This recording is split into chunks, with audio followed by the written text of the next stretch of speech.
تھا وہ بیچ میں رہ گیا تھا کسی کو ہم نے قرض دیا، اب اس سے ملنے کی امید نہیں، تو جتنی رقم دی ہے اس میں زکوٰۃ کی نیت کر لیں؟ اس کا جواب یہ ہے کہ ایسا نہیں ہو سکتا۔ زکوٰۃ کی درست ادائیگی کے لیے ضروری ہے کہ یا تو آپ نے زکوٰۃ کا مال علیحدہ کر کے رکھ دیا ہو، جسے زیڈ اکاؤنٹ بعض لوگ کہتے ہیں، اس میں ڈال دیتے ہیں، اب جو لوگ آتے رہتے ہیں اس میں سے نکال کے دیتے رہتے ہیں۔ تو اگر آپ نے الگ کرتے ہوئے زکوٰۃ کی نیت کر لی تھی، اب چاہے دیتے ہوئے نیت ہو یا نہ ہو زکوٰۃ ادا ہو جائے گی۔ دوسرا یہ کہ دیتے ہوئے زکوٰۃ کی نیت ہونی چاہیے، جیسے آپ کسی کو دے رہے ہیں زکوٰۃ کی آپ نے کر لی۔ تیسرا یہ کہ نہ زیڈ علیحدہ کرتے ہوئے تھا نہ دیتے ہوئے تھا، آپ نے دے دی، پھر سوچا یار زکوٰۃ کی نیت کیوں نہ کر لی، تو اس کے لیے ضروری ہوتا ہے کہ وہ مال اس غریب کے پاس ابھی موجود ہو، اس نے جدا نہ کیا ہو، خرچ نہ کر لیا ہو۔ جیسے آپ نے فقیر کو دیا، وہ چلا گیا، آپ نے کہا یار زکوٰۃ کی نیت کر لیتا اچھا تھا، تو کر لیں۔ اگر آپ کو یہ یقین ہے کہ ابھی اس نے خرچ نہیں کیا ہوگا، اب بھی آپ کر سکتے ہیں۔ ایسے ہی بعض اوقات ہم وکیل بنا دیتے ہیں اداروں کو یا کسی شخصیت کو کہ بھی میری زکوٰۃ ادا کر لینا، تو آپ نے ان کو فرض کر لیں ویسی دے دیا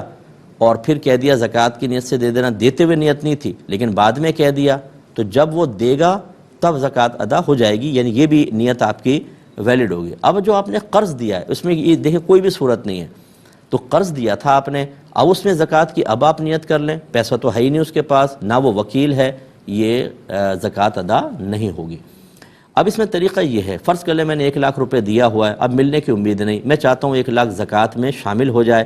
اس کا طریقہ یہ ہوگا کہ میں 1 لاکھ زکوٰۃ کا لے کر اور پہلے اشارتاً کنایتاً اس کو سمجھا دوں اور میں کہوں یہ میں آپ کو 1 لاکھ روپے زکوٰۃ کے دے رہا ہوں، اور اگر زکوٰۃ کے دینے کے اندر آپ کو سمجھا لگے کہ اس کی عزت نفس مجروح ہوگی تو آپ تحفہ اور گفٹ کہہ کے بھی دے سکتے ہیں کہ میں تمہیں یہ تحفہ دے رہا ہوں، تم یہ رکھو اور پھر قرض کے جو میرا قرض تھا مجھے لوٹا دو۔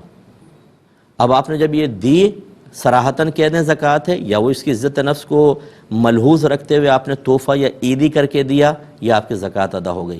اب وہ آپ کو واپس کر دے، آپ کا قرض، زکوٰۃ بھی ادا ہو جائے گی، قرض بھی ختم ہو گیا، ٹھیک ہے؟ تو یہ حیلہ شرعی آپ کر سکتے ہیں، اس میں فائدہ ہوگا۔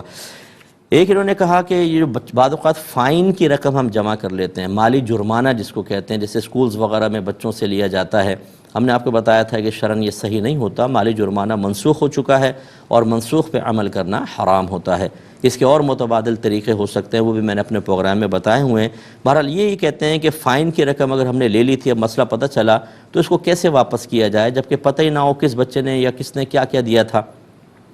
دیکھیں ایسی صورت میں جب کہ آپ نے غلط طریقے سے مال حاصل کیا ہو اور اس کے مالک کا پتہ نہ ہو، یا مالک غائب ہو گیا یا مر گیا، اس کے ورثاء بھی نہیں ہیں، تو اس نامعلوم مالک کی طرف سے اس کو صدقہ کرنا واجب ہوتا ہے۔ اب آپ اس کو صدقہ کر دیں اور اللہ تعالیٰ سے توبہ بھی کریں اور امید رکھیں اللہ تعالیٰ بروز قیامت انشاءاللہ اس مظلوم کو آپ سے راضی کر دے گا۔ ایسا نہیں ہوگا کہ جو آپ نے ان کا پیسہ لیا تھا اس کے بدلے میں آپ کی نیکیاں نکلے، کیونکہ آپ نے اللہ کی رضا کے لیے اس کو صدقہ کر دیا ہے اور توبہ بھی کر لی ہے، انشاءاللہ اللہ تعالیٰ درگزر فرمائے گا۔ ایک بہن نے کہا کہ کیا ایک شخص ایک ہی وقت میں 2 قرآن شروع کر سکتا ہے؟